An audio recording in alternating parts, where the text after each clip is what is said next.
तर तिकडे नवी मुंबईत भाजपमधील अंतर्गत वाद अक्षरशः चव्हाट्यावरती आला। कार्यकर्त्यांना तिकीट नाकारल्यानं आमदार मंदा म्हात्रे नाराज झाल्या। जिल्हाध्यक्ष राजेश पाटील यांनी मला 13 फॉर्म दिले, मात्र त्या फॉर्मवर सही दिली नाही असा आरोप मंदा म्हात्रेंनी केलाय। उद्या सकाळी येऊन सही करतो असं भाजप जिल्हाध्यक्षांनी सांगितलं, मात्र त्यांचा काही प्रतिसाद मिळत नसल्याचं म्हणत आमदार मंदा म्हात्रेंनी आपली नाराजी बोलून दाखवली। मी मुंबईवरून येऊन संजू नाईकला मी स्वतः फोन केला, त्यांचा पीएला फोन केला। त्यांचा पीएन सांगितलं संजू नाईकजी पुढच्या गाडीत आहेत। मी त्यांना स्वतः पर्सनल फोन केला, माझ्या फोनवर तुम्ही बघू शकता की आपण दोघं बसून या तिकीटमध्ये काही कमी जाती जे होतील ते आम्ही मान्य करू म्हणून। डॉक्टर राजेश पाटील जे जिल्हाध्यक्ष आहेत त्यांनी मला 13 फॉर्म दिले। त्यांची 13ची माझी मागणी होती, मेन तरी एक एक दोन दोन द्या, काही नगरसेवक बसतील नाही बसतील, आणि म्हणलं त्याची तुम्ही या 13 लोकांची तुम्ही तिकडे चर्चा करून घ्या। ते रात्रभर फॉर्म फिलअप केले।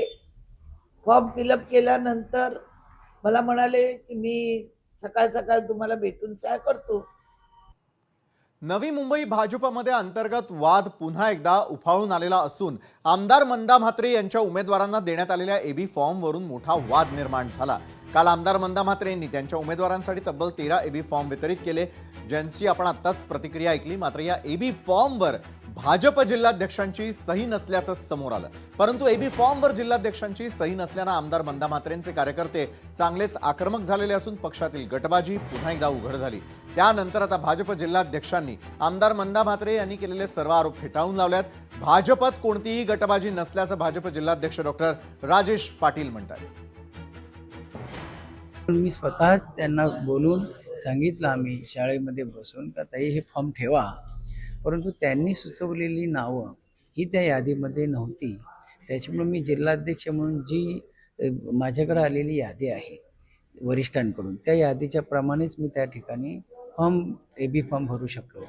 ज्यांची नावं नाहीत ते मी एबी फॉर्म भरू शकलो नाहीत, म्हणून आमदार मंदा म्हात्रे यांनी सुचवलेली नावं ही त्या यादीमध्ये नसल्यामुळं त्यांच्याकडे दिलेली जे एबी फॉर्म होते ते एबी फॉर्मवर त्या ठिकाणी मी सही करू शकलो नाही। त्याच्यामुळे हा गैरसमजुतीनं हा विषय आपल्या समोर आलेला आहे, असं काही नाही। 35 वर्षाचा अनुभव आहे की गणेश नाईक काय करू शकतात आणि कसले खेळ करू शकतात। त्यामुळे मी 111 मधून मला एकही तिकीट दिलेलं नाही आणि मी एकही तिकीट घेतलेलं नाही।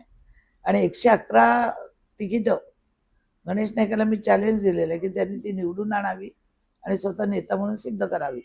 स्वतःचे आयराम गैराम तर त्यांनी तिकीट दिली। जे काल पक्षात आले, ज्यांनी कधी पक्षाचे सक्रिय सदस्य नाही त्यांनाही तिकीट दिलं आणि त्यांना तिकीट देऊन त्यांना आता 111 लोकांना त्यांनी तिकीट दिलेले आहे।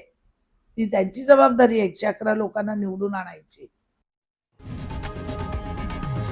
लोकशाही मराठी ऐका, पहा, जागरूक रहा।